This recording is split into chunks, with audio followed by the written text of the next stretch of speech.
And now we'd like to introduce Mark Anders, Senior Principal Scientist of Adobe. And he showed us some really wonderful stuff at March '07, our first show. So I expect some more wonderfulness from him.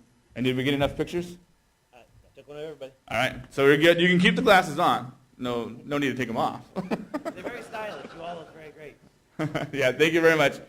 We'll see you guys later.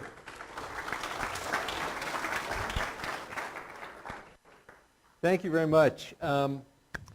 Yeah, it was just a couple of years ago. Was it a couple of years ago, or was it a year ago?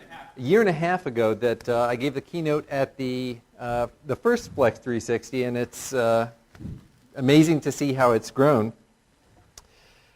What I wanted to talk today about is kind of where we're going with Flex and with Flash, and how we're creating sort of a new level of rich experiences.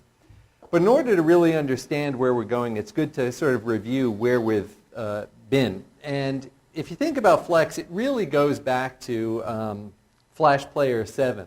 And actually, when I was telling Justin about this slide I was creating, he said, oh, actually, you go back to Flash Player 6, because that's where the drawing APIs were added. But in Flash Player 7 really set the stage for Flex by adding really ActionScript 2, which was a new, much more robust language that had been there. It also added things like progressive video download. And in 2004, we released Flex 1. And Flex 1 was a very, very different kind of product. It was a presentation server, actually pretty expensive presentation server. But it had really the core ActionScript 2 library and MXML and the core components of Flex. And then on what was to become this really monumental release of Flex 2 and ActionScript 3. And what a lot of people don't realize is that we actually started working on all of this for what was to become Flash Player 8. And Flash Player 8 had a tremendous amount of new features. It had much better video quality. It had a number of performance boosts, a lot of visual effects. But getting ActionScript 3 done took so long that we actually had to remove it from that release and ship Player 8 without that and keep going. So we were working on Flex 2 and ActionScript 3 for over 2 years. And that eventually came out in Flash Player 9. And ActionScript 3 was a complete new version of the language, complete object-oriented. It introduced classes, exception handling, packages, tons of. The VM was written from the ground up, so it's a completely separate VM that does just-in-time compilation. It has a 10 times performance boost over ActionScript 2. And it also featured things like e4x and regular expressions and lots of a wealth of new programmatic features. And we followed that up, releasing at the same time with Flex 2. And Flex 2 was really, I think, the groundbreaking release of Flex in that it took it out of the presentation server, made it freely available. You could just download the SDK. We also built sort of a more conventional developer tool. Previously, we had a tool that was sort of grafted onto Dreamweaver and wasn't really something that would appeal to developers. But for Flex 2, we built Flex Builder 2 on Eclipse. And so we built a really robust coding tool. And we added a bunch of cool features such as states and things like that. In 2007, we released what seems to be a minor version, Flex 2.01, but it actually had a lot of improvements, a lot of bug fixes. I mean, it was sort of the work that we, getting to Flash Player 9, we had sort of this pent-up demand for some new features, some fit and finish and stuff like that. But we also introduced things like modules, functional testing support, and runtime styles. And in between, there was actually sort of a minor upgrade of the Flash Player that was called Flash Player 9 Release 3, but that added huge features as well, and sort of a quantum leap in video quality. We introduced H.264 video, MPEG-4 format. It goes up to HD. It has hardware acceleration for decoding and rendering. We released that actually in 2008, and then in February, of this year, we introduced Flex 3. And that has led to a real huge increase in Flex usage and interest. It added a cacheable framework so that you could compile your apps and not include all the framework code, so it led to smaller apps.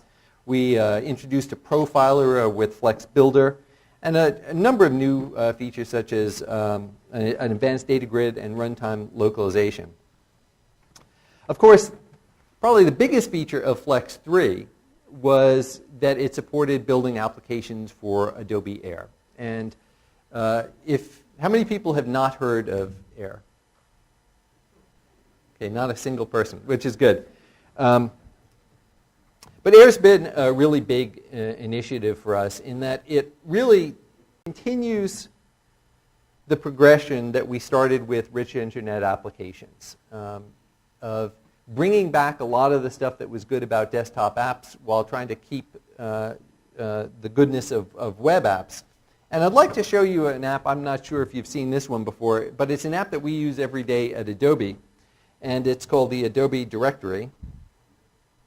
And I can just start this up here. And it's just a very, very slick little app. I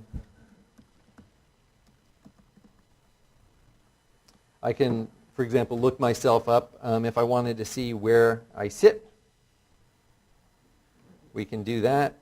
You can also, and you'll notice that it has some nice little touches. There's my boss, Kevin. And if we see who reports to Kevin, you'll notice it has nice animation. So it really combines top application, but with a very, very webby look and feel.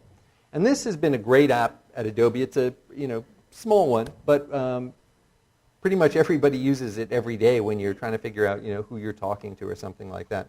So that's an example of a